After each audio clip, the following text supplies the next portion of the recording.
peristiwa itu. Peristiwa itu kami lebih tepat mengistilahkan peristiwa 27 Juli karena sebuah rangkaian cukup besar, ada pra di mana sebuah rezim yang otoriter saat itu mengobok-ngobok sebuah partai politik menjelang pemilu 1997.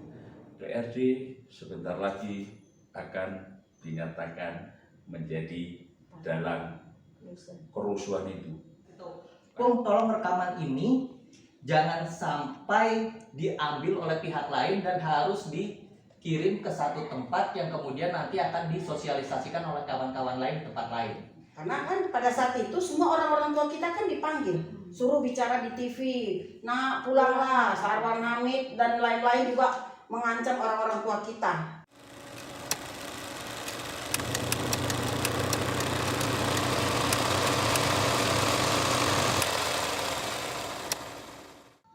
Bangkit melawan, rebut kembali demokrasi. Hai guys, bersama saya Ade dalam Obras, obrolan asik bersama Kompera. Sore hari ini kita akan menguak banyak tentang peristiwa 27 Juli 1996. Di sini hadir teman-teman pelaku 27 Juli, ada Bung Petrus, Bung Ipung, dan Bing, saudari Serida. Jadi pertama kita akan langsung saja kepada Bung Petrus, waktu itu sebagai sekjen dari PRD dan Smith. Ya, silakan Bung Petrus. PRD. Ya. Langsung saja Bung Petrus, kira-kira peristiwa sebelum 27 Juli apa yang dilakukan baik Bung Petrus dan teman-teman?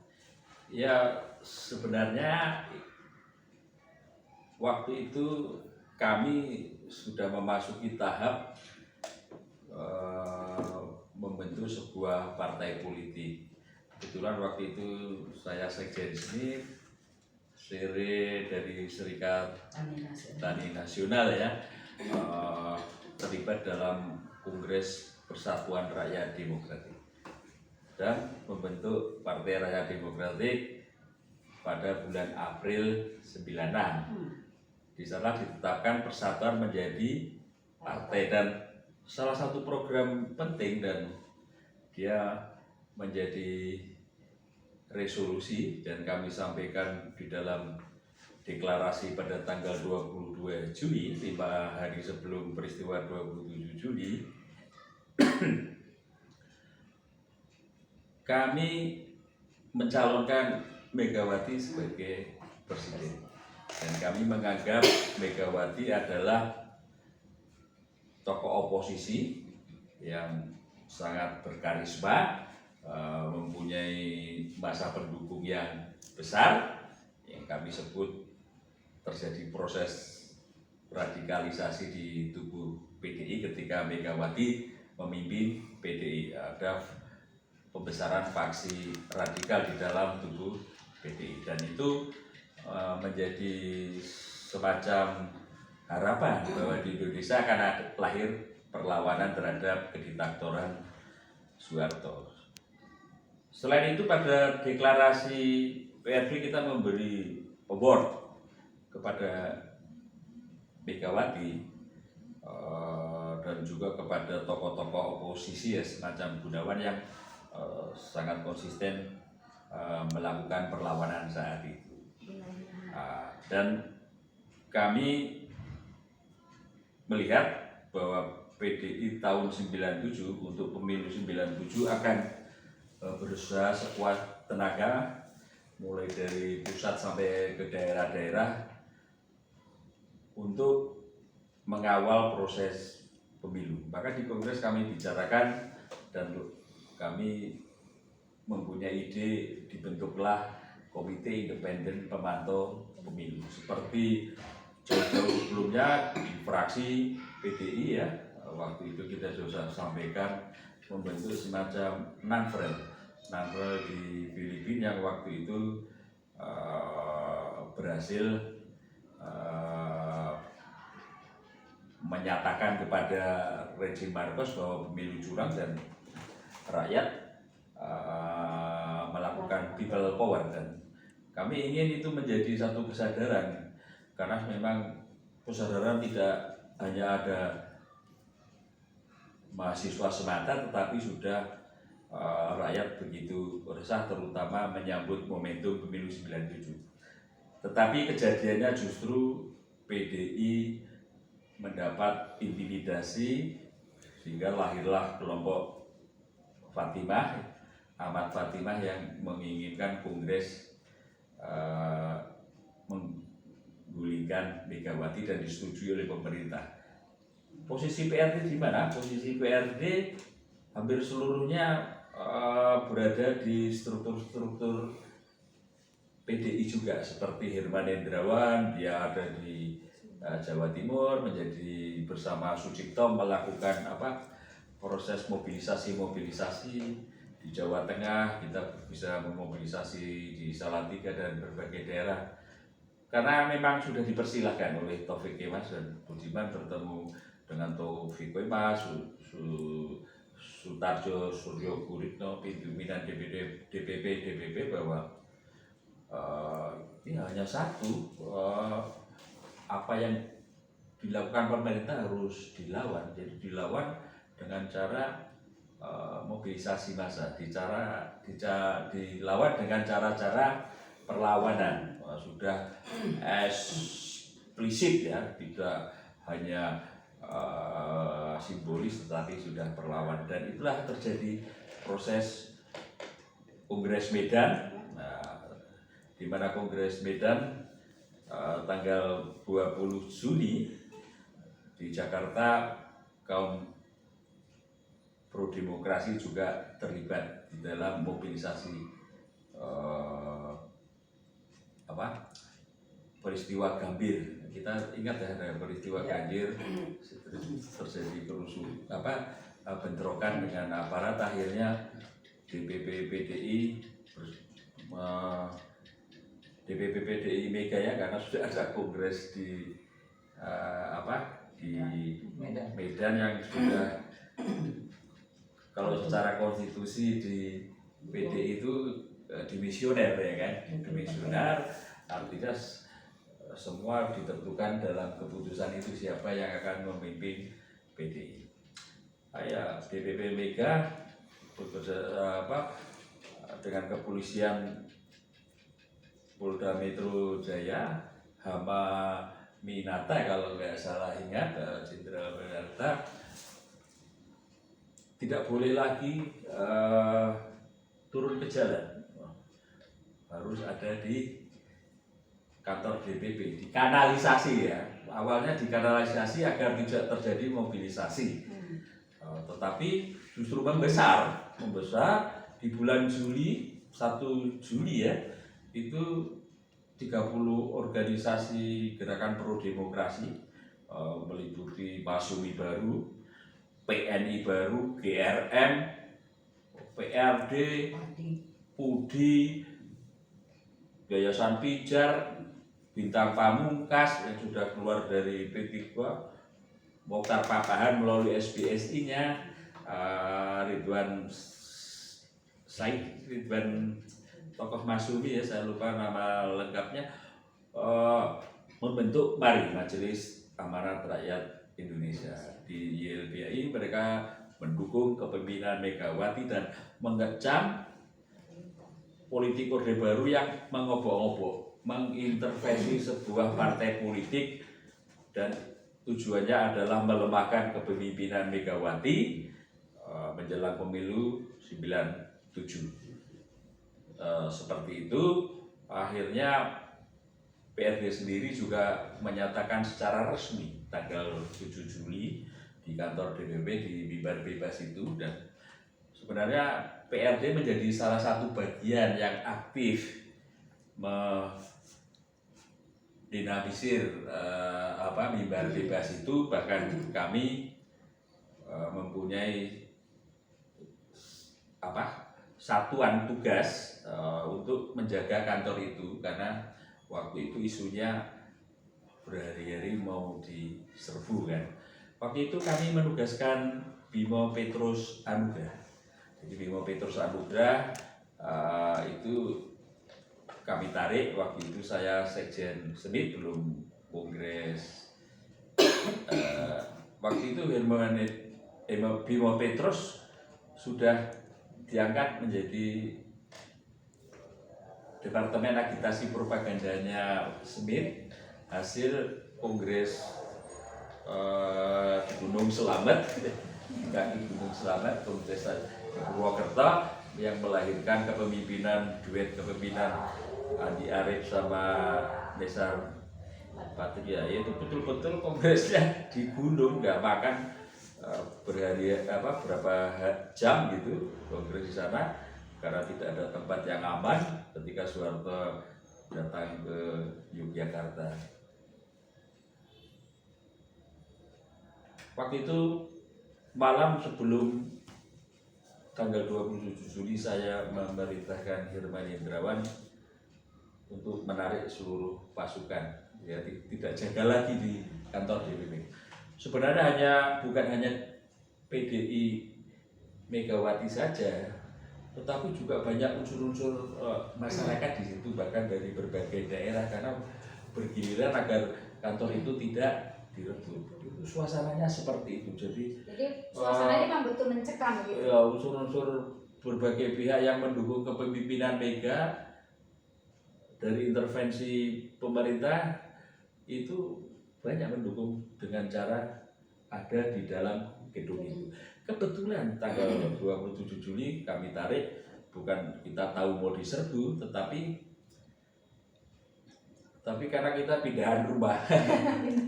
Jadi pindahan rumah, mungkin Sire masih ingat ya, Ibu mengingat hari itu tidak ada agenda politik. Pokoknya politik selesai, satu hari itu kita pindahan. Kalau tidak, nggak pindah-pindah itu udah ditegur pemiliknya. Kontrakannya habis tanggal 27 persis. Tetapi ceritanya lain.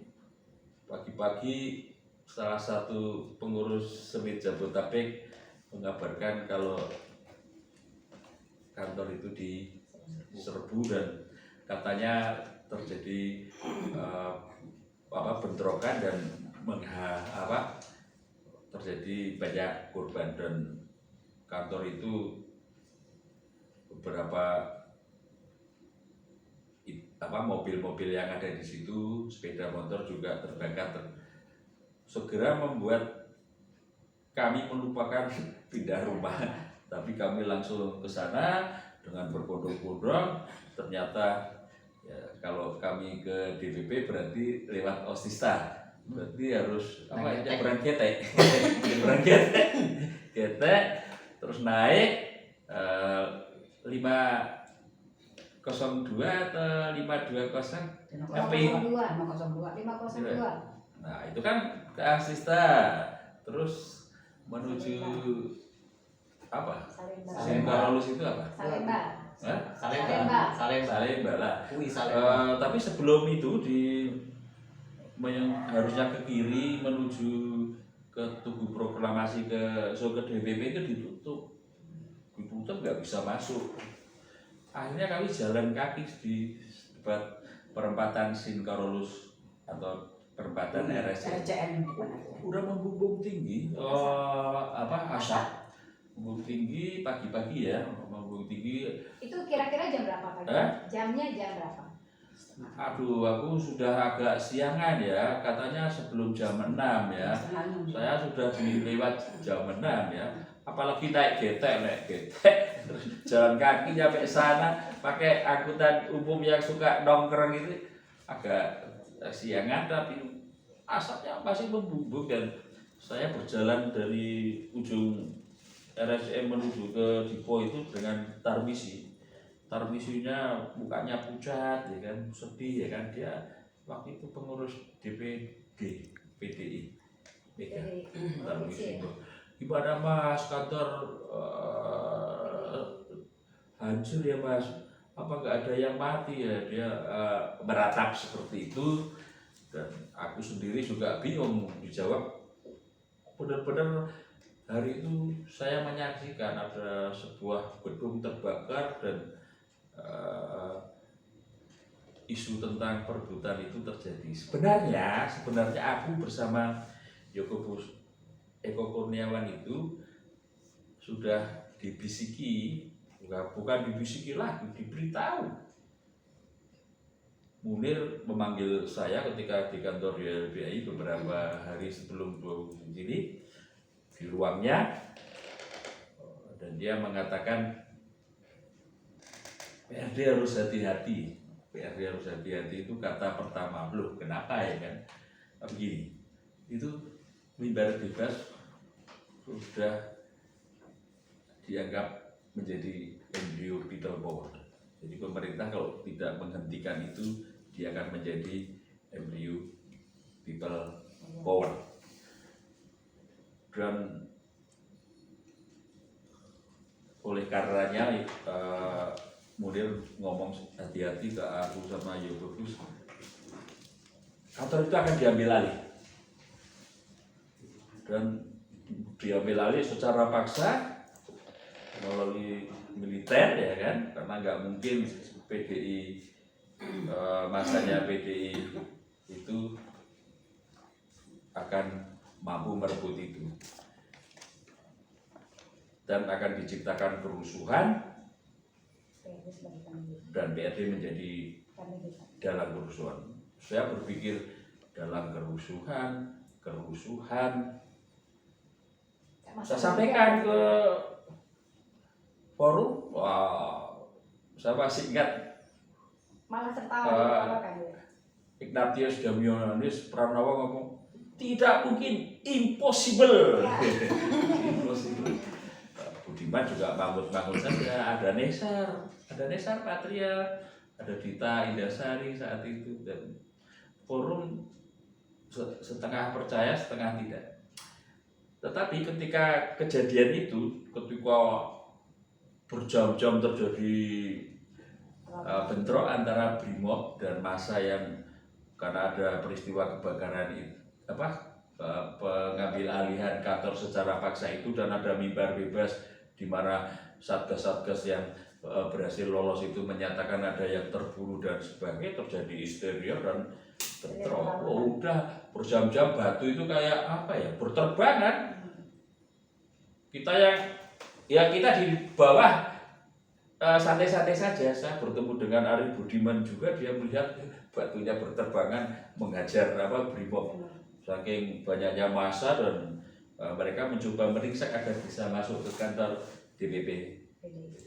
Saya berada di LBI, dan waktu itu Garda Sembiring memberikan surat kabar angkatan bersenjata tanggal 25, 26, 27, isinya itu tentang manifesto PRD, tentang deklarasi.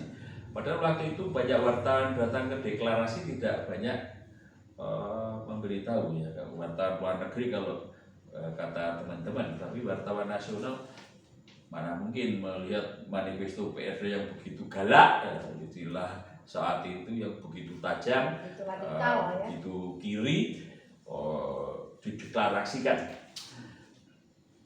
Saya mengambil kesimpulan bahwa ini akan segera terjadi kerusuhan karena faktor informasi Munir, dan ya udah, saya meminta agar Garda membuat surat instruksi dalam secari kertas, semua ditarik pasukan menuju ke ISIP.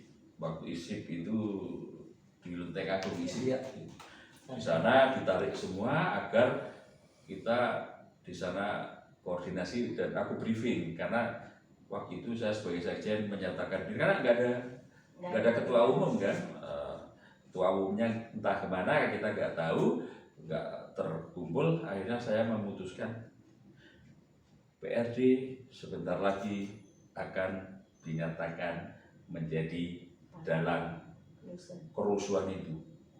Karena rusuh memang, dalam pengertian rusuh itu dalam pengertian terjadi bakar-bakaran, bakar bis PPD dibakar, bunyinya meledak, dum, kan. Wah, habis itu kantor apalagi, bank apalagi kan, showroom 2000 kalau nggak salah ya. 2000 ya. Bahkan gedung logistiknya Angkatan Darat juga mau dibakar kan. Banyak di sekitar ke kiri ke Senen, ke kanan ke Kampung Melayu kan. Nah, Berarti disitulah terjadi Lebar sampai ke daerah kebakaran. Salemba ya itu ya. Oh, di sekitar daerah pinggiran itu, oh, toko-toko udah tutup, ditimpukin. Oh, saya teringat kerusuhan anti Cina waktu masih SD. Semua toko salah atau tidak salah dilemparin, pecah semua kacanya. Itu terjadi proses kerusuhan dan itu adalah kerusuhan terbesar pertama sejak peristiwa Malang. Dan akhirnya kami terkumpul, saya briefing bahwa kita akan dituduh menjadi jalan. Maka sejak saat itu cari pool sebanyak-banyak dan kita bergerak di bawah tanah, dan metode yang kita pakai untuk membangkitkan perlawanan adalah dengan selebaran. Dan benar, tanggal 29 Soeharto memanggil Menko Polkam Susilo Sudarman, Jaksa Agung Singgih, Menteri Kehakiman Kustoyo Usman, siapa lagi saya lupa. Yang intinya PRD adalah pelaku dalam kerusuhan 27 Juli dan dimuat oleh media keesokan harinya, dan kami sudah berada di bunker-bunker. Sebelum dinyatakan kami sudah bersembunyi. Masih di Obras, obrolan asik dengan Compare. Ya, selanjutnya ini ada kawan Ipung juga yang saat itu menjadi salah satu organizer dari organisasi buruh yang merupakan underbomnya PRD. Silakan Bu Ipung bisa mengeksplor banyak ya. Ya, peristiwa 27 Juli tadi Petrus sebenarnya bercerita tentang kawan-kawan yang kemudian berinisiatif keluar dari Gang Z dan kemudian pergi menuju ke lokasi Jalan Diponegoro. Sebenarnya pada saat itu kita sudah habis kontrakan. Itu pertama. Yang kedua, ketika saya berada di sana dan melihat peristiwa itu, yang kebayang adalah sekretariat. Harus ada penyelamatan terhadap sekretariat kita sendiri. Karena pada kawan-kawan PRD begitu dengar ada 27 Juli, keluar semua dari sekretariat dan pergi ke Diponegoro. Nah, tinggal Anom sendiri. Tinggal ada Anom di sana, ada Anom, benar ada Anom di sana.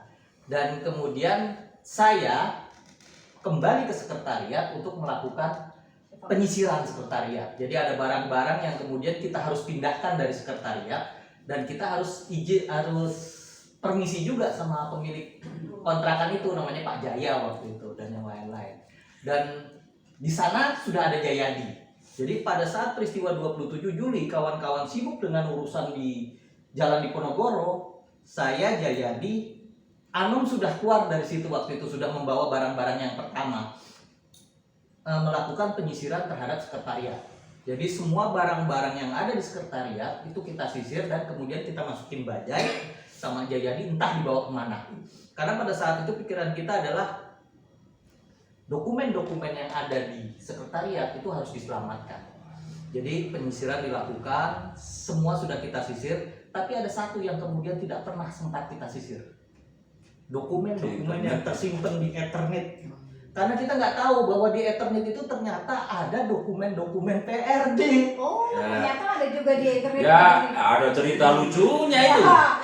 Kenapa? Apa itu? Karena sekretariat kita pernah tenggelam, banjir karena di pinggir Ciliwung, dan mau tidak mau diselamatkan ke atas, artinya biar nggak, kalau ada banjir segini pun nggak terkena. Makanya di atas udah berkali-kali. Akhirnya ada banjir yang gede, mau di internet pun hancur juga.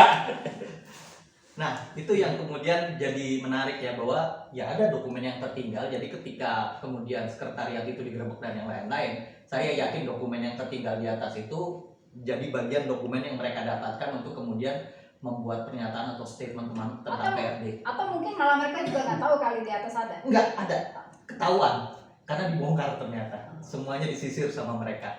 Waktu itu Pak Jaya yang bercerita sendiri, setelah beberapa hari kalian pergi, sekretariat ini didatangi oleh aparat dan yang lain-lain, itu kejadian. Ada yang disembunyikan oleh Anom dan Stanley. Iya. Dibawa pakai bajai ke belakang Indomobil yang dekat Ciliwung itu. Karena itu saudaranya Stanley. Karena Anom yang aku perintahkan harus Evakuasi. Dalam perjalanan aku sempat neremu telepon, itu menjadi SOP. Orang mungkin teman-teman masih ada yang lempar-lemparan, tetapi aku sudah berpikir semua harus diselamatkan, harus disembunyikan. Itu teleponku ke Anom, jadi aku tahu, dan Anom menjawab bersama Stanley waktu itu sembunyikan. Dan aku tanya, Stanley, dokumennya mana? Udah hilang. Siapa yang berani nyimpen dokumennya PRD? Bikin perkara aja.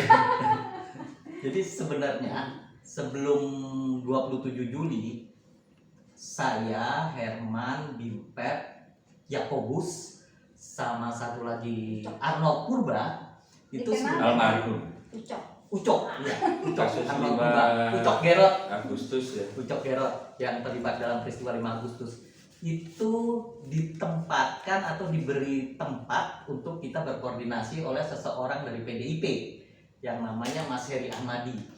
Kita ditempatkan diberi tempat. Almarhum juga ya. Enggak, dubes Jepang. Dubes Jepang sekarang. Iya, dubes Jepang. Dia dubes Jepang yang sekarang dubes Jepang. Jadi dia yang kemudian memberikan kita tempat di Borobudur. Kenapa di Borobudur? Di Jalan Borobudur. Jalan Borobudur, benar.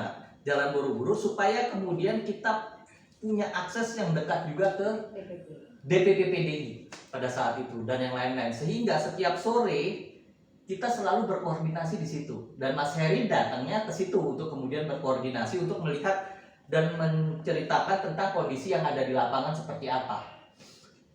Pasca 27 Juli beberapa hari kemudian markas itu juga digerebek, tapi posisinya markas itu memang tidak menyimpan barang-barang yang sensitif. Tapi Mas Heri kemudian sudah berpikir bahwa ini kejadiannya pasti akan meluas.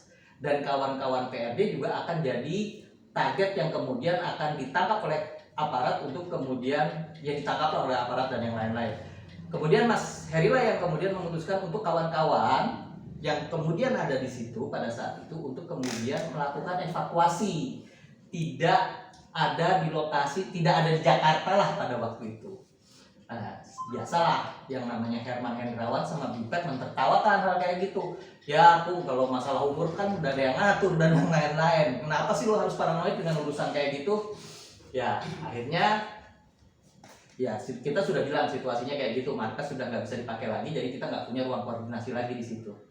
Dan kemudian ya kita berpisah. Saya tetap kemudian ke Bandung untuk kemudian melakukan lagi kembali mengorganisir di Bandung, karena sebenarnya saya asalnya dari Bandung, basis pengorganisiran saya Bandung. Jadi ketika situasi dalam kondisi seperti itu ya saya kembali ke Bandung. Itu pas tanggal 27 Julinya ke Bandung atau berapa hari setelah itu? Beberapa hari setelah itu dan yang lain-lain. Beberapa hari setelah itu baru kemudian kembali ke Bandung dan yang lain-lain. Ya itu cerita yang saya dapat ketika peristiwa 27 Juli.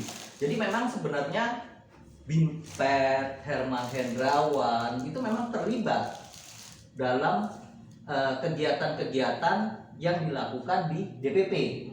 Dan mereka punya koordinasi, dan rumah koordinasi itu yang kemudian menghubungkan kawan-kawan yang ada di lapangan dengan struktur PDIP-nya sendiri. Karena Mas Heri punya kedekatan dengan Mbak Ning, Mega dan yang lain-lain, sehingga sebenarnya konsolidasi dan koordinasi antara PRD dengan PDIP pada saat itu cukup kuat. Jadi itu bukan gerakan massa yang kemudian parsial itu saja, tapi memang ada koordinasi kok antara PDI Mega dengan kawan-kawan PRD. Jadi dan sebenarnya sepengetahuan saya sih kawan-kawan PRD juga banyak yang kemudian jadi anggota PDI Mega. PDI Pro Mega saat itu. PDI Pro Mega dan yang lain-lain, bahkan banyak juga yang terlibat dalam nantinya pengorganisan Mega Bintang dan yang lain-lain. Nah, itu sih kalau cerita tentang 27 Juli yang bisa saya ceritakan. Tapi yang lain ada cerita lain lagi sebenarnya terkait dengan 27 Juli. Jadi ada beberapa video yang kemudian diambil oleh wartawan, gambar yang diambil oleh wartawan dan yang lain-lain, itu kemudian tidak bisa diterbitkan di media nasional pada saat itu. Dan gambar-gambar itu setahu saya dikumpulkan oleh seseorang, video-videonya juga dikumpulkan oleh seseorang yang kemudian harus kita bawa keluar supaya kemudian itu bisa disiarkan oleh lembaga pers atau media luar negeri dan yang lain-lain. Dan setahu saya dokumen-dokumen itu dibawa ke Filipina. Dari Filipina kemudian ada beberapa orang wartawan yang kemudian menjemput dokumen-dokumen tersebut dan kemudian ya tersebarlah peristiwa 27 Juli sebagai bagian dari itu. Peristiwa kejadian ketika 27 Juli di mana kemudian masa rakyat melawan Brimo apa segala macam itu ada di situ. Ada di situ. Tapi saya nggak pernah melihat rekamannya. Saya cuma dikasih tahu, Pung, tolong rekaman ini jangan sampai diambil oleh pihak lain dan harus dikirim ke satu tempat yang kemudian nanti akan disosialisasikan oleh kawan-kawan lain di tempat lain. Jadi penyelamatan dokumen-dokumen itu terjadi. Tapi apakah kemudian saya tahu isi dalam dokumennya? Enggak. Karena saya cuma dikasih dokumen. Jadi dokumen itu dibawa keluar dan kemudian disosialisasikan di media-media internasional. Karena pada saat itu kita sudah mikir, nggak mungkin lah kalau kemudian gambar-gambar ini itu bisa diterbitkan oleh media-media lokal. Melihat kejadian aparat bertindak seperti itu dan yang lain-lain, akhirnya kita harus mencari alternatif untuk kemudian itu keluar. Dan setahu saya yang pada saat itu memfasilitasi untuk kemudian dokumen itu bisa keluar salah satunya adalah KIP. KIPP ya saat itu. Iya. Ya. Masih di obrolan asik bersama Kompera. Ini makin seru nih obrolannya, luar biasa. Ini kebetulan juga ada perempuan, ya. Kak Sere, luar biasa perempuan. Ketika 27 Juli kita akan mendengarkan kesaksian Kak Sere, apa perannya dan bagaimana. Langsung aja Kak Sere nih. Wow nih perempuan, Juli. Ya, ikut dalam dunia gerakan, terutama ikut dalam PRD itu sebetulnya kita sudah mewakafkan hidup kita untuk membangun demokrasi di Indonesia. Jadi kalau saya telepon ibu saya pasti bilang, jangan tanya di mana, Ma, tapi cukup tanya sehat atau tidak. Nah, ini selalu kalimat yang selalu kita sampaikan kepada orang tua kita. Sampai ibu saya bilang, 7 anak saya, kalaupun 1 saya berikan untuk bangsa ini, gak apa-apa. Luar biasa. Hingga sebelum peristiwa 27 Juli, yang saya sering alami itu adalah terkadang beli nasi bungkus ya. Nasi bungkus tuh isinya nanti hanya kuah sayur, terus kemudian sama kuah sayur sama kerupuk. Itu nanti 1 bungkus bagi 2. Bareng-bareng sama teman-teman. Terkadang dia bagi 3 sedapatnya makan gitu. Ya memang kita hanya punya semangat untuk berjuang ya. Dan daya pikir teman-teman yang cukup luar biasa. Tapi persoalan makan itu memang terkadang jadi rebutan. Sayur sedikit aja jadi rebutan. Bahkan kalau udah ikan asin itu udah rebutan, udah mewah. Apalagi dapat telur. Udah luar biasa itu ya. Udah luar biasa. Jadi dan itu sampai setiap hari kita lakukan. Tapi tidak mengurangi semangat kawan-kawan untuk terus mengorganisir, untuk terus melakukan agitasi ke semua titik. Nah, peristiwa 27 Juli itu saya juga sempat jalan ke daerah Kampung Melayu, bahkan kita mendekati di daerah Salemba. Tapi setelah ketemu teman-teman, Budiman itu kalau tidak salah ya, dia berada di Salemba itu mengatur lalu lintas mobil karena pada saat itu di depan RCM itu 2 arah. ya, kalau nggak salah ya, 2 arah ya depan RCM itu. Jadi dia ikut mengatur lalu lintas. Nah, ada instruksi bahwa semua mundur karena situasi sudah tidak kondusif. Kita mundur dan juga jalan kaki lagi. Jalan kaki karena semua transportasi juga pada lumpuh dan juga carut marutnya transportasi pada saat itu.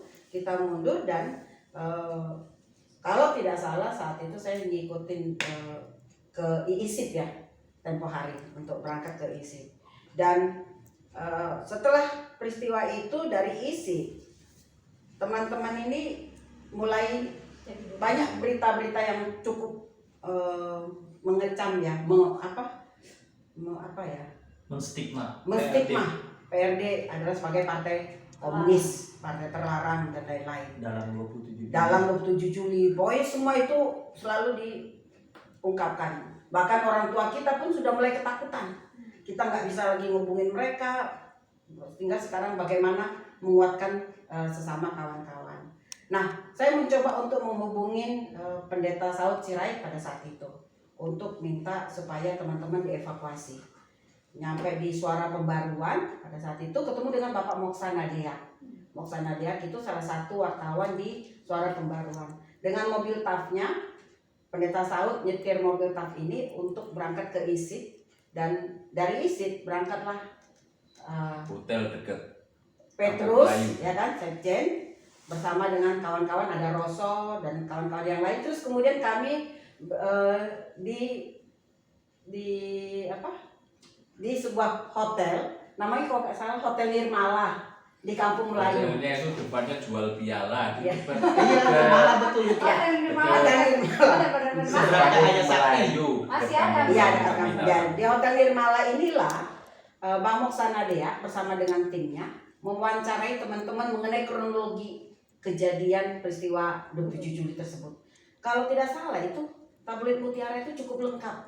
Tapi dianya itu menerbitkannya setahun setelah peristiwa 27 Juli karena semua udah ketakutan kan, terancam semua, situasi yang sangat mencekam gitu. Nah, dari Hotel Nirmala kami dibawa ke daerah rumahnya Pendeta Gomar Gultom. Kalau saat ini beliau itu adalah Ketua Umum Persekutuan Gereja Indonesia PGI, dan saat itu ada Kak Loli, Dr. Loli, cukup yang bisa melindungi kawan-kawan pada saat itu di kondisi yang sangat mencekam, dan orang tua juga diteror dan macam-macam. Dan anaknya yang bernama Ici anak perempuannya, anak tunggalnya, pada saat nonton TV udah 10 hari di situ, udah lebih dari seminggu, baru kemudian Ici bilang, "Mah," karena kan pada saat itu semua orang-orang tua kita kan dipanggil, suruh bicara di TV, "Nak, pulanglah." Sarwan Hamid dan lain-lain juga mengancam orang-orang tua kita, terutama Garda Sembiring pada saat itu ibunya berapa kali dipanggil. Terus si Ici ngeliat, "Loh, Mak, itu orang-orang yang di situ kok sama yang di rumah." Mulai ketakutan. Dokter Oli bilang, "Aduh, gimana ini? Ya, gimana ini?" Si Ici udah mulai gelisah gitu. Ini padahal kita udah satu kamar ini semua, tidak ada celah pintu keluar masuk gitu. Ini bagaimana ini katanya. Akhirnya kita dapat instruksi lagi dari kawan-kawan, suruh ketemu dengan Johnson Panjaitan. Saya ketemu Johnson Panjaitan. Romo Sandiawan. Ya, ketemu Johnson Panjaitan, kita janjian. Terus dari rumahnya Pendeta Gomar naik taksi, presiden taksi pada saat itu. Presiden taksi ya? Iya, ke STF. Kita ini udah serba ketakutan ya. STF-nya masih di Masih Rawasari. Tapi serba ketakutan ya, karena Jakobus Kurniawan pakai topi tuh, begini terus, yang lain begini aja, supir taksinya bingung ngeliatin, makin ketakutan. Drivernya nggak tahu ya. Ya, di belakang 4 orang, nah saya sendiri, mana pakaian kita juga, pakaian kan tidak bisa diselamatkan saat itu, sehingga baju yang ada sangat ya tangan puntung lah. Enggak, kalau di Pendeta Gumar ya, itu kita bisa nyuci. Ya, Kan seingat aku pakai pewangian Molto. Ya. Molto mereka kami gunakan. Masih bebas. Kalau di situ kan karena rumahnya cukup nyaman ya untuk kawan-kawan. Nah, tiba kita di STF, mulai nih saya sendiri perempuan. Loh, ya udah, saya cari tempat aja ke yang lain. Yang penting teman-teman nanti akan dibawa. Nah, itulah kesepakatannya dari sana, teman-teman dibawalah ke tempatnya. Kalau nggak salah sebelum ke adiknya atau kakaknya Romo Sandi ke Triarkaya. Iya. Iya, STF. Iya, yang di Kamu sempat ngantar sampai ke sampai rumah. ya sampai di sini. Itulah pertemuan terakhir dengan Iya, kamu. nah terus kemudian saya pisah dengan mereka. Seminggu kemudian, saya berangkat ke Solo, tiba nyampe Jakarta. Seminggu setelah itu di Kampung Melayu itu baca ditangkap Petrus dan kawan-kawan ditangkap. Waduh, itu rasanya semua mata orang seperti ngeliat kita. Aduh, alamat habis, Alamat ikut nih gitu kan. itu apa ya? Tidak bisa diungkapkan. Tidak, sulit sekali diungkapkan. Gimana rasanya? Karena kita juga merasa semua orang akan menangkap kita.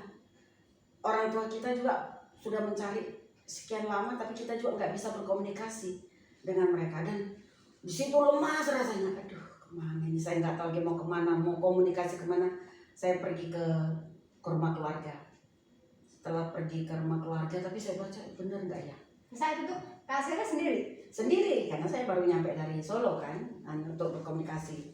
Nah, dari jaringan yang kita miliki, kita kan menjual selebaran. Kalau saya itu selalu dibilang cewek seribuan karena kerjanya jualin selebaran. Jadi kok ada Suara selebaran, independen ya? suara independen atau suara massa itu Di loh. suara mas.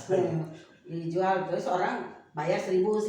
Saya ingat tuh Eski bilang wah cewek 1000 tapi supaya dia untuk makan dan juga untuk transportasi kawan-kawan dan juga bahkan untuk dana kami untuk menggandakan materi-materi yang lainnya gitu. Nah, itu kejadian yang cukup luar biasa. Setelah itu kami dievakuasi ke beberapa titik dan itu perjalanan sangat berat ya. Artinya untuk ketemu orang pun kami tidak berani. Sehingga ada batang pisang dibelah-belah itu nggak tahu tuh Lukman atau si Bimpet itu idenya ada aja. Tengahnya itu kami makan gitu. Iya. Jantung pisang masih kita rasa lah enak gitu. Ini tengah-tengah pisang itu direbus rasanya apa gitu, tapi ya kita harus makan. Pakai sambal, apalagi Bimo Petrus itu ada aja kreatifnya bikin sambal, kita makanin. Dan teman-teman masih tetap terus bertahan dengan situasi yang sangat mencekam itu tanpa harus mengeluh, tanpa harus meminta makanan dari yang lain-lain karena kami harus disiplin. Karena semua orang, semua titik yang kita lihat seakan-akan mereka adalah intel yang selalu mengikuti kita gitu. Jadi kami mencoba untuk bertahan hidup, bahkan kami juga dapat jatah beras catu ya. Beras catu dulu dari seorang dokter, mamanya Adele Hutapea yang dari Kemenkes. Global. Kami Beras dapat telur beras itu maksudnya Kan kalau kalau- subsidi mungkin kalau ya, sekarang kalau ini. PNS itu kan selalu dapat tuh namanya beras catu Oh, ya, beras iya, atom iya. atau beras apa. Nah, kami selalu dapat itu, baru kemudian itu hanya beras saja. Kami terkadang nggak pakai ikan dan lain-lain, Oke, tapi minimal ada garam. Terus kemudian segala model masakan Indomie kita udah hafal. Mau yang dimartabakkan, mau yang direbus, Mau yang banyak kuahnya. Indominya satu bisa dimakan untuk 10 orang, itu bisa diselesaikan dengan secara seksama gitu. Jadi cukup banyak sebetulnya yang peristiwa-peristiwa yang membuat kita semakin solid dan militan. Karena bukan persoalan makanan, tapi ada persoalan yang harus diselesaikan dengan bangsa ini. Itu yang menjadi mendarah menggelegar sampai saat ini ke semua kita dan kawan-kawan. Gitu. Kalau dicerita ulang lagi peristiwanya cukup banyak dan ya butuh waktu kita untuk menceritakan itu dan tisu yang banyak juga ya. Apa, 1 hari 3 malam kayaknya nggak selesai ya itu ya. Iya. Masih di obrolan asik bersama Kompera. Ini luar biasa ya. Tadi bagaimana cerita Kak Seri. Waktu itu masih muda loh. PRD pada saat itu semuanya adalah mahasiswa, anak-anak muda. Belum berputih rambutnya seperti sekarang ya. Gitu sekarang sih Umur udah berapa ya? Tahun 72. sudah putih, tapi saat itu masih 26 ya? mahasiswa dan bagaimana perjuangan untuk bertahan hidup ya teman-teman waktu itu luar biasa. Akan lebih seru lagi, akan lebih kita lebih emosi lagi mungkin ini adalah bagaimana teman-teman pasca 27 Juli. Ayo, Bung Petrus, bagaimana teman-teman ketika setelah 27 Juli? Ya, setelah dinyatakan sebagai dalam kerusuhan tanggal 29, kami sudah dalam posisi berada di bawah tanah. Artinya kami bersembunyi, menggelorakan perlawanan pun dengan cara sel, ya, tidak secara terbuka, karena kami dibunuh. Kami oleh pimpinan-pimpinan militer dianggap sebagai bukan hanya dalang tetapi sebagai organisasi yang diterapkan mewarisi Partai Komunis Indonesia. Ada black propaganda yang begitu masif. Black propagandanya bukan hanya dari pejabat tetapi juga dimobilisasi. Waktu itu terjadi proses mobilisasi dukungan kepada pemerintah Soeharto sekaligus mengkambing hitamkan PRD. Semua orang berbicara jelek tentang PRD. Seingat saya hanya Gus Dur yang tidak mengecam kami. Gus Dur bilang serahkan ke pengadilan, proses pengadilan apakah anak-anak muda ini seperti yang dituduhkan oleh pemerintah atau tidak. Media juga dibungkam. Waktu itu kalau tidak salah M. Subrata seperti Dirjen Televisi dan Media atau Dirjen apa itu ya, itu ngumpulin seluruh pimretnya. Intinya media massa harus melayani siaran pemerintah, apa yang diinginkan pemerintah.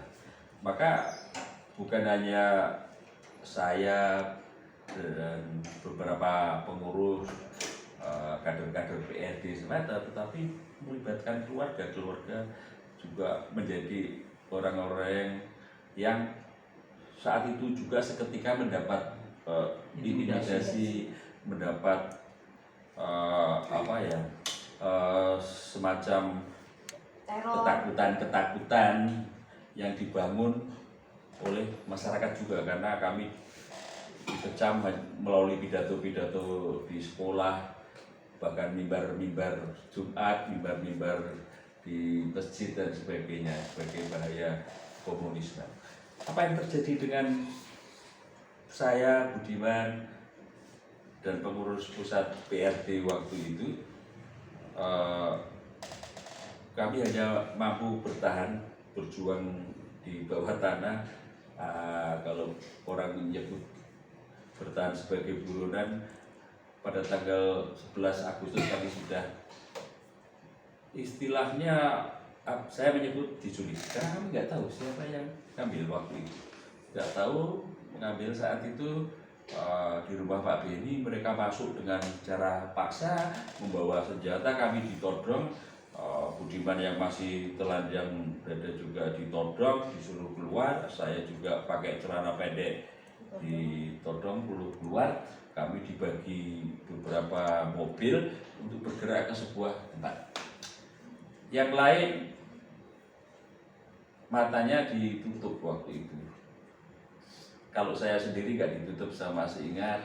Saya dibawa ke Mampang, terus dia di Republika itu belok kanan sebelum Mall Pejaten. Saya dibawa ke kanan sekitar 200-300 meter ada komplek agak nanjak. Masuk ke situ sekitar 300 saya bisa melihat ada Wisma Sudirman.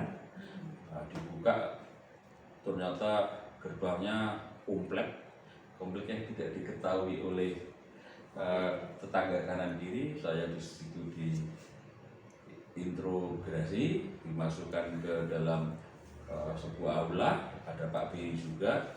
Kebetulan waktu itu Garda Sembiring, Ignatius Pranowo, Putut Aryontoko, dan Victor belum tertangkap.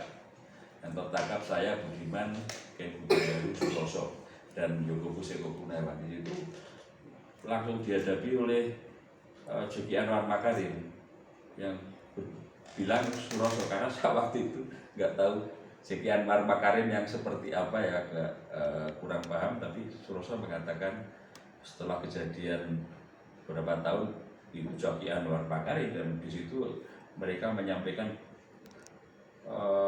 di sini tidak ada hukum, kalian tidak akan selamat keluar dari sini. Saya nggak tahu, Budiman nggak tahu, yang lain nggak tahu kami ada di mana, sebuah markas apa. Kami nggak didampingi pengacara, sejak masuk aula langsung dibagi, distribusi, langsung diinterogasi. Saat itu saya masih ingat sekitar pukul 11 malam. Pukul 11 malam, akhirnya diinterogasi. Saya tidak tahu teman-teman yang lain diinterogasi di ruang apa, tapi itu komplek interogasi. Diinterogasi selama 26 jam. 26 jam, kalau mengingat trauma sih, intimidasi, cacian, ya kan, dan digempur untuk membongkar organisasi. Tetapi dari cerita kawan-kawan, kalau saya tidak mendapat siksaan yang berat, tapi yang lain ada yang disetrum, ada yang dipukul dan sebagainya. Kayaknya tergantung mereka nggak punya panduan, pokoknya yang mereka pengen nyiksa. Tetapi dia menjadi markas memang untuk menyiksa kasus-kasus subversif sebelumnya. Mereka mengancam kita akan diinjak kuku pakai kursi, biar kayak kasus yang lain, subversif yang lain ya. Mereka bilang, dan saya dan Budiman Garda pada pukul 1 ya, sekitar pukul 12 atau 1 hari berikutnya baru boleh ke kamar. Bukan kamar, penjara dalam komplek itu ada 3 sel. Aku nggak tahu yang lain dibawa kemana ya. Disuruh 3 sel, banyak nanah di dinding-dinding ini, coro. Ternyata tempat itu biasanya untuk menyiksa militer yang desersi katanya. Isinya darah-darah ya. Wah, tempatnya kumuh betul. Ya saya pikir juga tahanan-tahanan politik sebelumnya ya disitulah diperiksa. Dan akhirnya pada hari berikutnya kami tahu kalau di situ adalah Badan Intelijen ABRI BIA. Kami diculik di BIA sekitar tanggal 17, ketika kami mau melakukan mogok makan, kami sudah tidak tahan ada di situ. Ternyata malah kami dikeluarkan. Waktu itu saya berpikir ini mau dieksekusi ya, karena mata saya tertutup dan sebagainya. Ternyata saya dilarikan ke Kejaksaan Agung. Nah, disitulah akhirnya ada proses pro justisia. Kalau kami diperiksa di Kejaksaan Agung, kami didampingi oleh pengacara. Di dia ya mereka seenaknya udah mau meriksa, mau apa, mau caci maki, mengeluarkan pistol, ngancam keluarga. Ya udah, keluarganya saya datangi di desa gitu, keluarga saya, karena saya nggak mau menjawab pertanyaan dananya dari mana. Ketika itu waktu saya ingat ketika kamu kan loncat pagar kan ke kedutaan besar Belanda. Iya Pak. Itu yang semit-semitnya seluruh Indonesia kan? Ya itu uangnya dari mana? Mereka bertanya, kalkulasi, coba kamu kalkulasi uang dari mana itu datang ke Jakarta. Terus 2 hari lagi kamu si Sritek kan, mana mungkin dari Jakarta mobilisasi terus tiba-tiba ke Solo kalau nggak naik pesawat. Oh, ditekan habis agar memberitahu pokoknya dia dana. Mereka nggak yakin dengan militansi yang dimiliki Smith, dimiliki PRD dalam menggalang dana. Mereka nggak yakin, dan mereka berpikir ada bohir, ada orang besar yang mendanai gerakan ini, karena begitu masif ya aksi-aksi dengan buruh, aksi-aksi berbagai kota, aksi-aksi mobilisasi dengan tani dan sebagainya.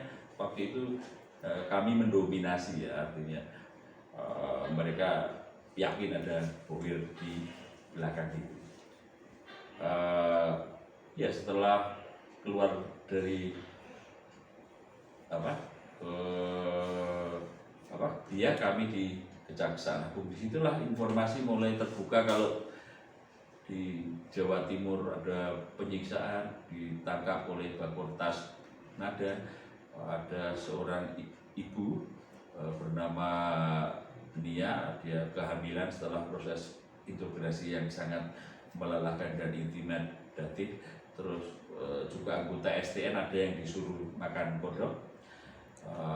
Ada Wiwin, saya panggil Winu Arto Adi, digebukin setiap malam di Bakortas Nada, juga tanpa proses justisia. Itu apa namanya kalau disekap, digebukin, tidak diperiksa didampingi pengacara, tidak di BAP, juga tidak ada surat penahanan. Tidak ada Apa? surat. Penculikan lah, masuk kategori penculikan lah, seperti itu. Penghilangan paksa seseorang, merampas kemerdekaan seseorang. Rumah-rumah kami seperti keluarga-keluarga kami juga disatroni, keluargaku juga didatangi intelijen, ya kan. Rumah Wisi Tukul didatangi intelijen terus, istrinya harus seperti apa, ya kan. Bahkan yang tragis, Ibu Garda sendiri ditahan 2 minggu di Polda Bogor kalau nggak salah, Polda Bogor atau Polda Jakarta, karena dianggap Garda punya senjata, punya peluru. Peluru ini akan digunakan gerakan bersenjata. Peluru itu menurut Garda waktu dibiak ketika marah-marah kalau ibunya disekap 2 minggu, itu adalah warisan ayahnya yang atas militer di Burma, Mayor Sembiring ya kalau nggak salah. Peluru-peluru itu belum diserahkan kepada instasi karena ayahnya Garda kan almarhum ya. Peluru-peluru itu ada di rumahnya, digeledah, dan ibunya disekap. Coba ibunya ada apa hubungannya dengan kasus PSI? Orang tua kami juga harus menghadapi situasi-situasi diintimidasi. Anak-anaknya pada kemana nggak jelas. Tetangganya juga saling mencaci maki. Ibuku dibilang janda, nggak bisa mendidik anaknya sekarang komunis. Bagaimana perasaan orang tua kita kan? Situasinya begitu histeris, waktu itu begitu mencekam. Kami menggambarkan kalau cerita-cerita 65 ya sepertilah bahwa kita ketakutan yang diciptakan oleh rezim itu dalam kerangka membungkam gerakan secara keseluruhan. Dia adalah penindasan terhadap hak politik masyarakat sipil, karena mereka begitu mencekam, istilah sedang tiarap, ya kan? Gerakan sedang tiarap. Kamu kenal PRD? Oh tidak, kami tidak kenal PRD. Selalu ada istilah seperti itu, sehingga waktu itu mungkin saya bisa melihat HKBP dan Romo Sandiawan aja yang berani. Romo Sandiawan dan Gunawan Muhammad lah sebenarnya yang menyembunyikan kami. Kami justru dilindungi untuk dilarikan ke luar negeri, tetapi waktu itu kami menolak karena kami ingin tetap memimpin. Maka kami mempunyai 2 kurir, yaitu Suroso sama Gendaru yang berhubungan dengan teman-teman. Sejak kami tertangkap, buyarlah semua. Sudah nggak ada gerakan membagi selebaran agar ada proses perlawanan. Saya tidak tahu setelah ditangkap menghadapi pemeriksaan yang cukup panjang di Kejaksaan Agung. Saya pikir banyak masyarakat sipil lainnya juga menghadapi penindasan. Sehingga kalau kita boleh konstruksikan peristiwa 27 Juli dari peristiwa dan pasca itu merupakan sebuah pelanggaran HAM berat karena masuk kategori kejahatan terhadap kemanusiaan, dilakukan secara sistematis, dilakukan secara meluas, ada unsur pembunuhan, ada unsur penghilangan paksa, ada unsur penyiksaan, dan beberapa yang tercantum dalam ketentuan tentang pelanggaran HAM berat. berbicara pelanggaran HAM berat kasus 27 Juli, sudah saatnya Komnas HAM segera menyelesaikan. Tidak boleh ini dikatung-katungkan, harus diselesaikan, harus kita kawal, harus kita dorong Komnas HAM untuk menyelesaikan kasus 27 Juli, bukan hanya dalam konteks diadili segelintir pejabat, tetapi harus dibuka kira-kira siapa yang bertanggung jawab terhadap kasus ini. Apakah Presiden terlibat, Pangap terlibat, pejabat-pejabat militer terlibat, menurut Komnas HAM juga Susilo Bambang Yudhoyono juga terlibat karena tanggal 25 dia rapat di Kasdam. Menurut Komnas HAM ini dalam laporan terakhir Komnas HAM sebelum undang-undang HAM yang hasil reformasi itu menyatakan bahwa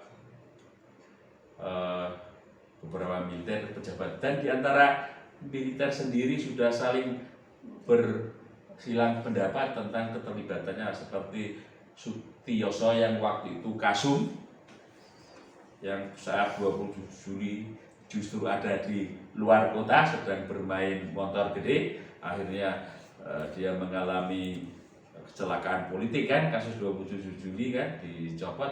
Dia menyatakan dalam buku Saya Bukan Puntung Rokok bahwa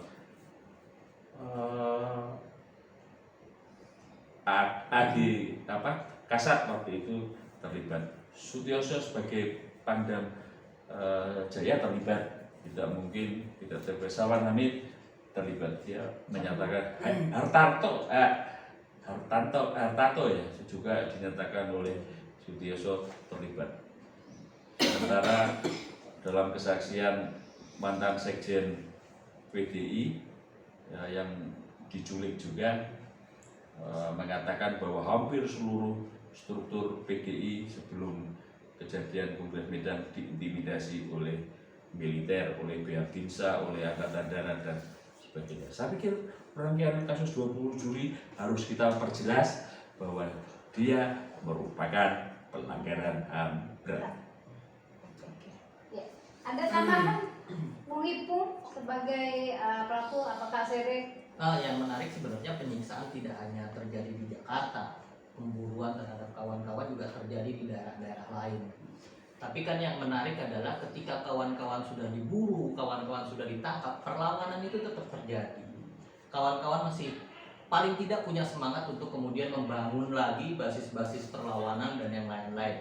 Sehingga ketika kawan-kawan sudah ditangkap dan yang lain-lain, basis-basis perlawanan itu muncul di daerah-daerah.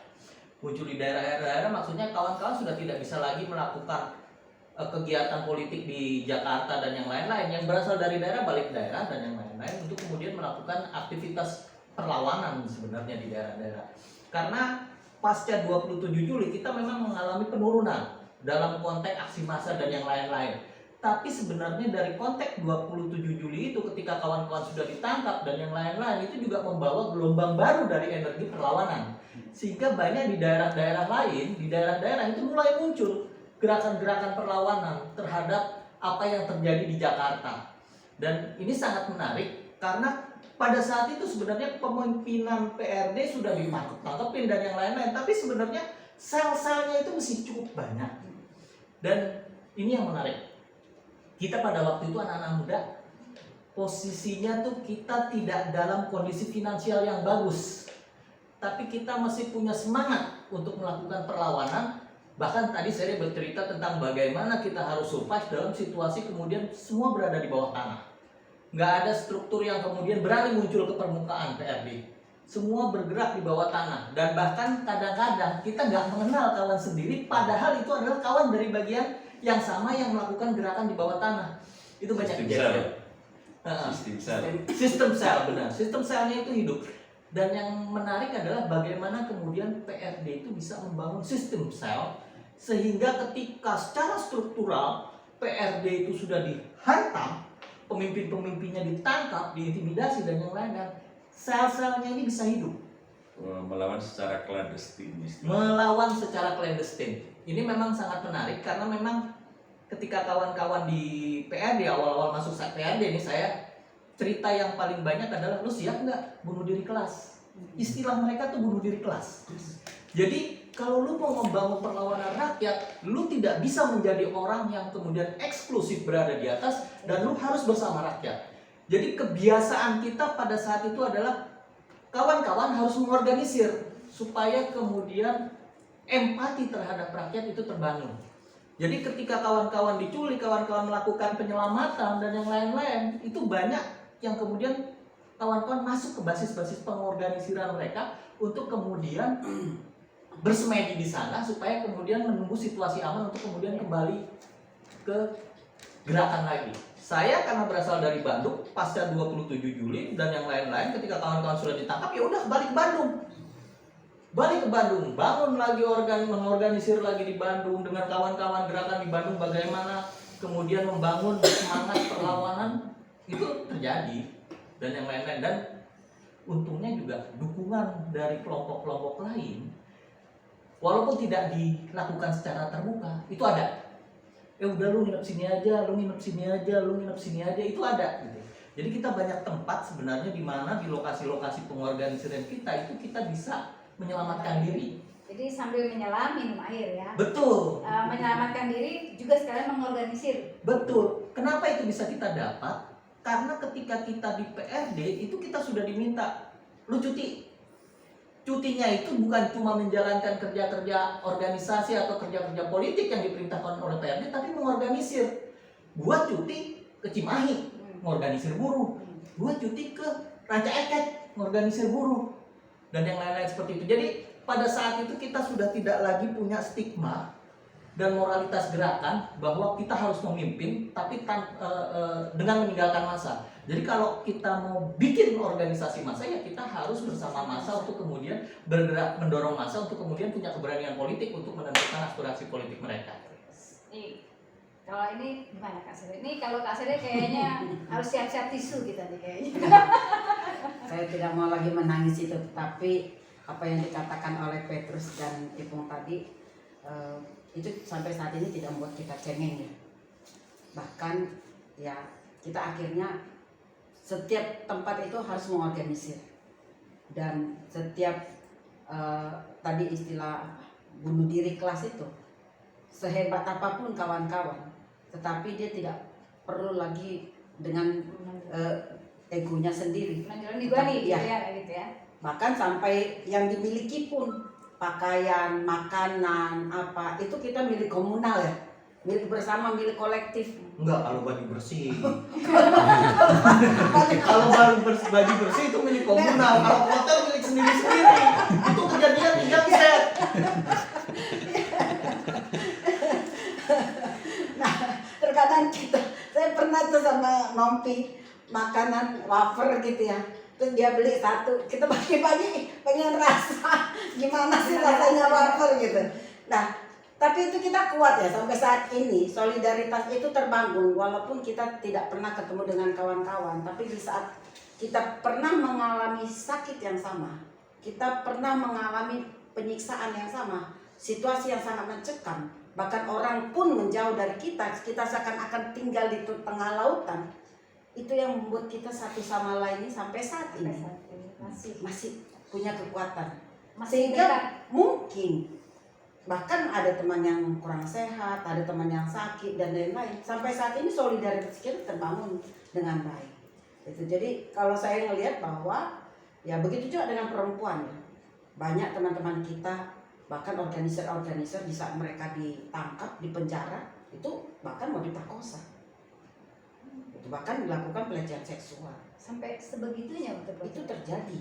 Dan bagaimana kawan-kawan perempuan harus melawan itu. Dan bahkan ada juga yang sampai saat ini trauma ya.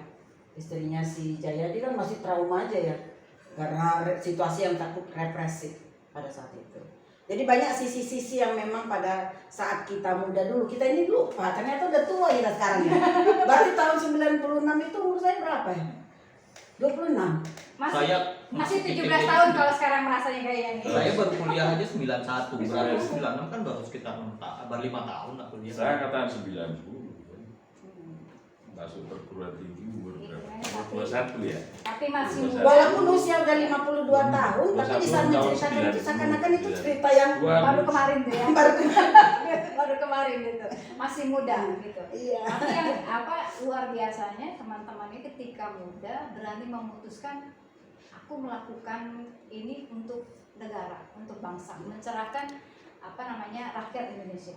Terus nggak ada kepikiran apa ya, sesuatu takutkah atau kemudian ketika memutuskan iya gua mau di PRD, gua mau mencerahkan masyarakat, gua mau agar bangsa Indonesia ini lebih baik, itu nggak ada hal-hal yang takut segala macam. Situasi yang mencekam itu membuat kami semakin disiplin. Situasi yang represif itu membuat kami semakin militan.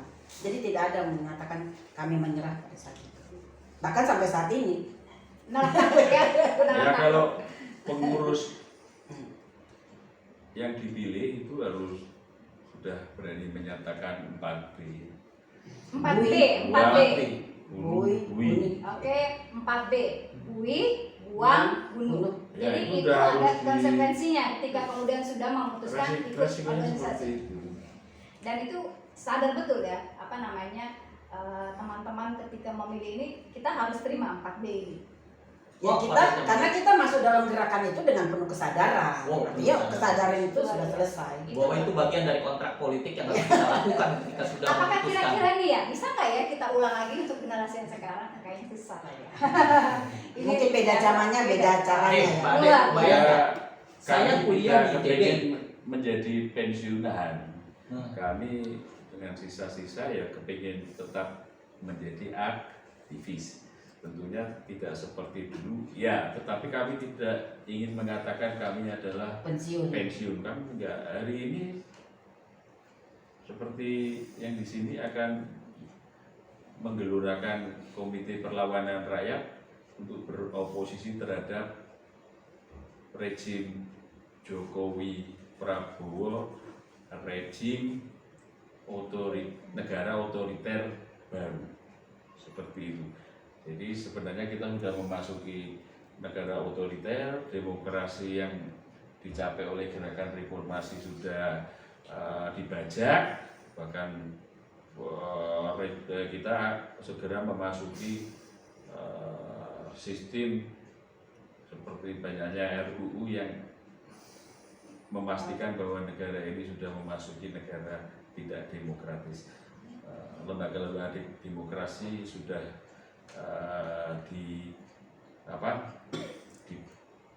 dihancurkan. Kita bisa ingat bagaimana intervensi eksekutif terhadap kekuasaan kehakiman MK, terus juga lembaga anti korupsi juga sudah direvisi undang-undangnya, juga media juga sebentar lagi akan memasuki rancangan undang-undang penyiaran, di mana media sebagai kekuatan pilar demokrasi, salah satu fungsinya melalui reportase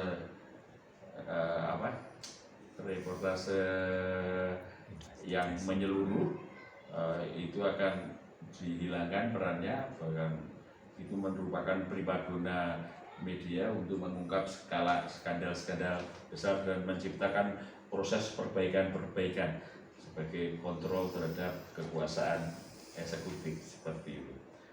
Check and balance tidak akan terjadi, parlemen juga akan seperti kemarin mungkin 80% atau yang lain. Kami tetap melawan walaupun tidak seperti dulu lagi, karena kami secara fisik ya saya saja sudah cuci darah 3 kali, sudah pakai kursi roda ya, Tetap melawan. mungkin masuk ke buruh terus. Tapi semangat tetap. Waktunya juga sudah habis di rumah sakit ya kan, ada teman lain waktunya habis untuk juga harus mengurusi rumah tangga dan sebagainya, tetapi kami masih mau. Tapi ada yang menarik deh. Kita kan pada waktu itu, pada waktu muda ya, pada waktu masa-masa 91, 92 sebelum 96 dan yang lain-lain, kok bisa-bisanya ya kami kemudian memutuskan untuk mengambil pilihan itu gitu.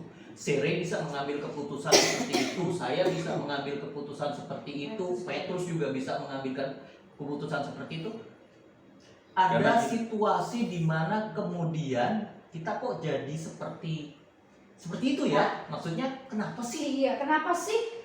Apa sih menariknya PRD saat itu sehingga kemudian kawan-kawan mau nyemplung ke situ, mau Kami menyerahkan bukan semua? nyemplung ke PRD, kami bagian dari Perubahan ya. unsur-unsur yang membentuk Oh. PRD. PRD. Jadi kami ya Secara bagian kesadaran penuh kami mengambil posisi itu karena kami termasuk orang-orang yang kemudian pada kongres pertama PRD dan memutuskan untuk merubah nama persatuan jadi partai, itu kita sudah tahu konsekuensinya akan seperti apa.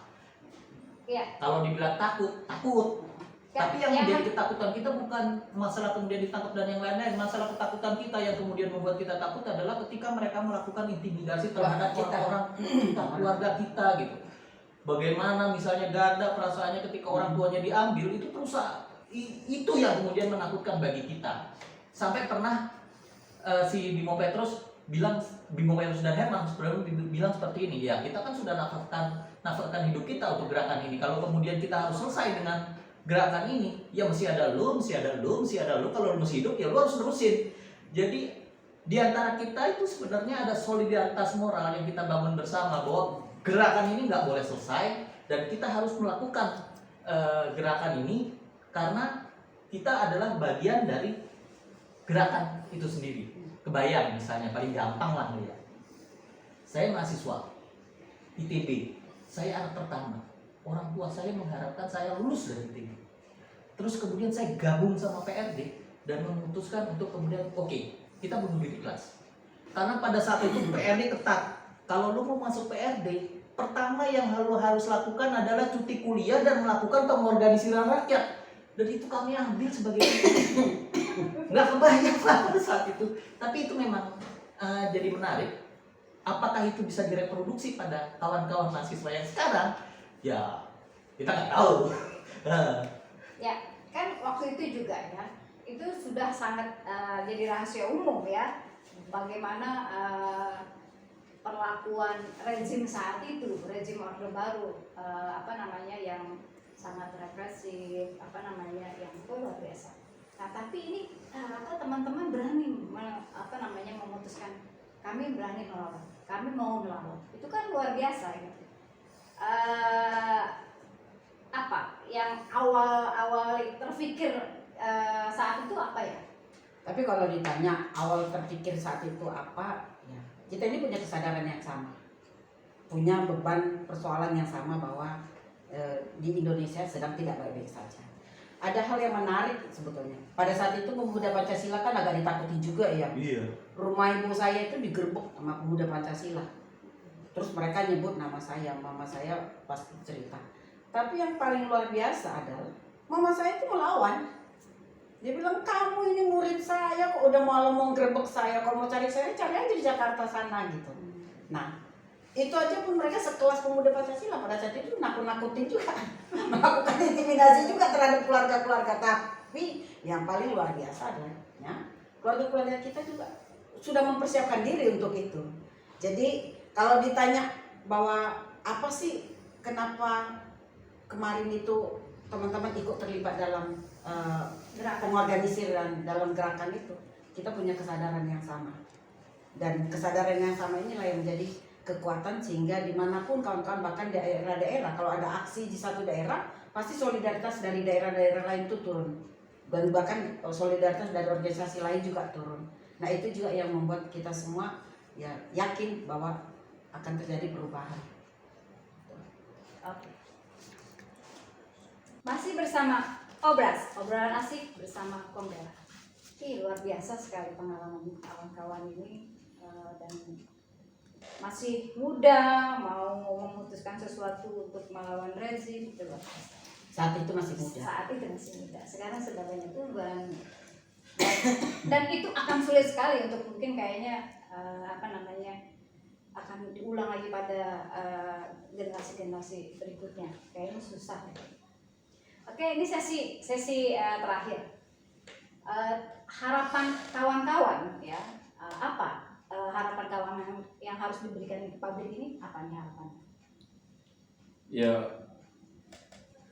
kepada generasi muda dan publik secara luas bahwa 27 Juli itu bukan hanya soal kerusuhan.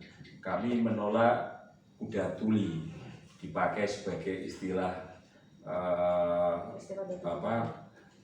terhadap peristiwa itu.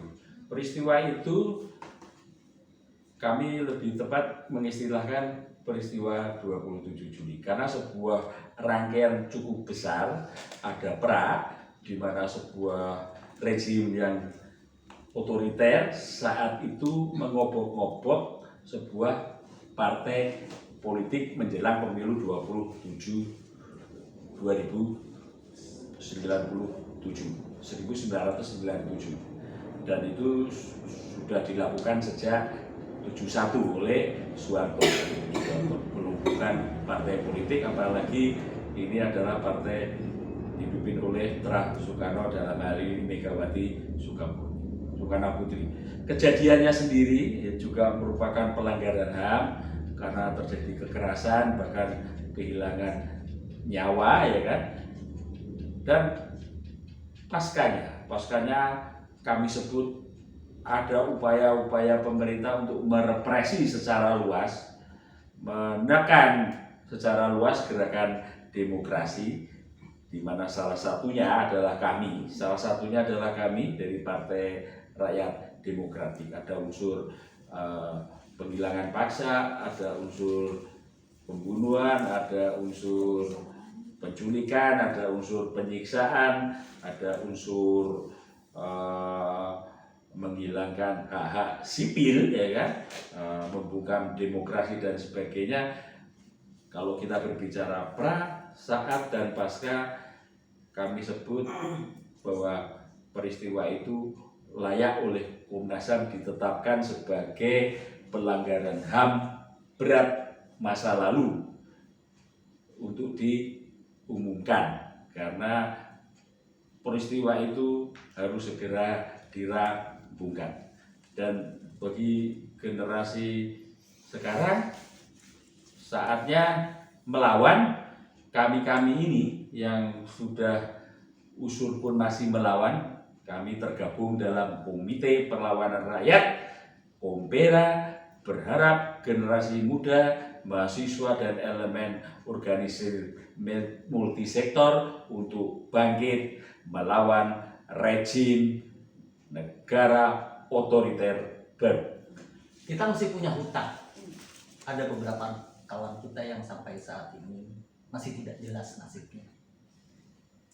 Ada Herman Hendrawan, ada Bimo Petrus, ada Wiji Tukul, ada beberapa lagi teman yang mungkin saya tidak lupa untuk menyebutkannya. Betul. Mereka ini adalah inspirasi bagi kita untuk melawan kesewenang-wenangan. Dan kita punya hutang.